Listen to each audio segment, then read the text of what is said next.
Hi guys! Today we're going to be making a clabbered milk bread, which it can also be called a soured milk bread. And clabbered milk is basically just milk that's been fermented by either leaving it at room temperature or at a warmer temperature. It forms into a thicker substance, kind of like curds or like a yogurt texture.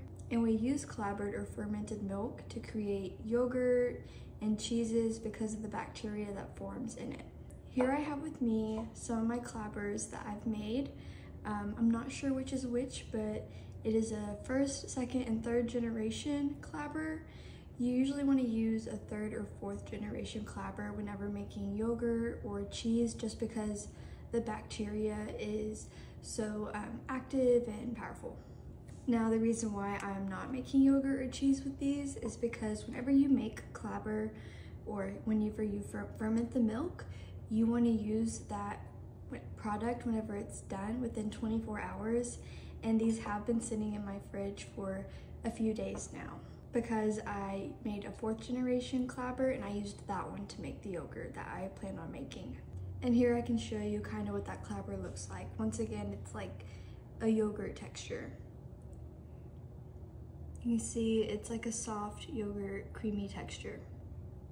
When I make this recipe, I do use the way that also separates in the culture or clabber, but you can strain it out if you'd like.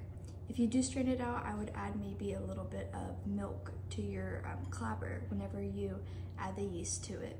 Now, there is some controversy, I guess you could say, whenever it comes to using clabber or soured milk. Because of the bacteria that can grow in it or is present in it. Heating clabber or soured milk to a temperature of 145 will kill off that bacteria. And on top of that, the internal temperature of bread reaches far beyond that. So the harmful bacteria will definitely be killed off. If you don't have any clabber, you can definitely make some by leaving it out on the counter at room temperature for about 24 to 72 hours. It all kind of depends, but to do that, you would definitely need raw milk. If you don't want to make clabber, you can just use soured milk. Obviously, do not use milk that is way too far gone.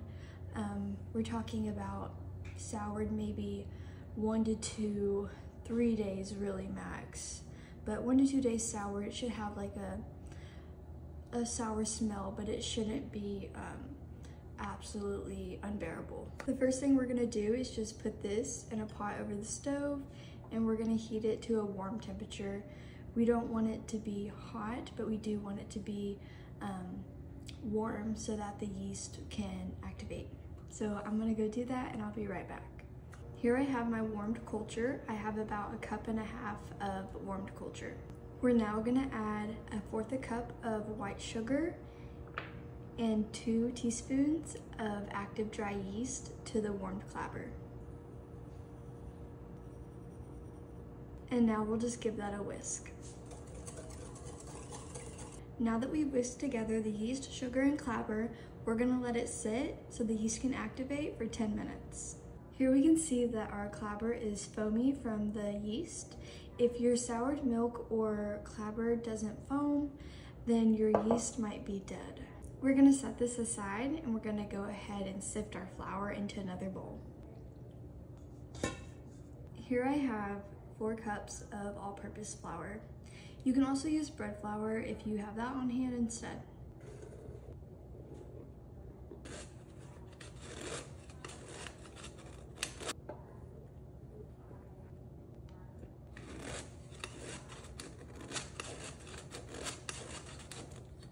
We're now gonna add 1.5 teaspoons of salt to the flour. And then we'll give it a light stirring. Now I'm gonna go ahead and add the clabber or soured milk, yeast, and sugar mixture to the flour and salt. We're also gonna melt 1.5 tablespoons to 2 tablespoons of unsalted butter, and we'll add that to our mixture. I'm using roughly a tablespoon and a half. I just kind of guessed. So I'm gonna go melt this and I'll be right back. Here's the melted butter and I'll go ahead and add it. And now we'll go ahead and mix that together with a wooden utensil.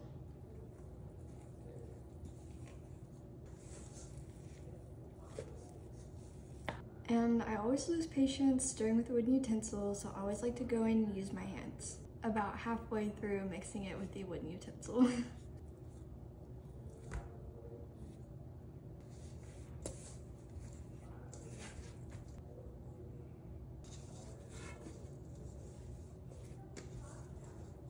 Now that my mixture has formed into a ball, I'm just gonna go ahead and turn it out onto a flat, clean surface, such as my counter, and I'm gonna knead it for about 5 to 7 minutes.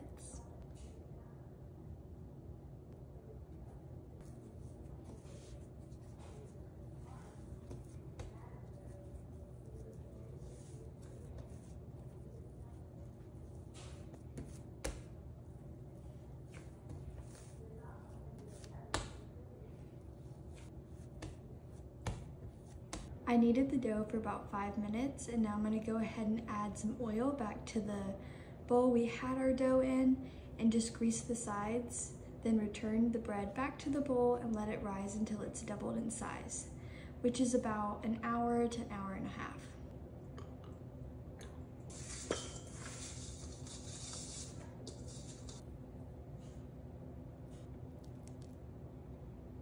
We're just gonna cover it with a kitchen cloth while it rises.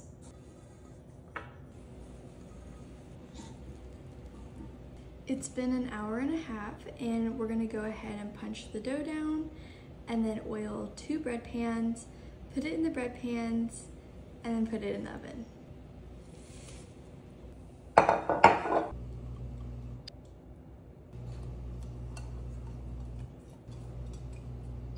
I've oiled 2 bread pans, and now I'm just gonna divide the dough.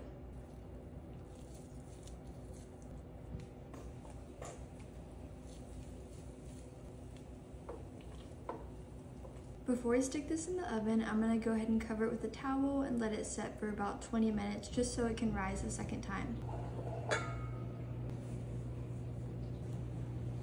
Now that we've allowed this to sit for 20 minutes, we're gonna go ahead and put it in the oven at 375 degrees Fahrenheit and let it cook for about 35 minutes.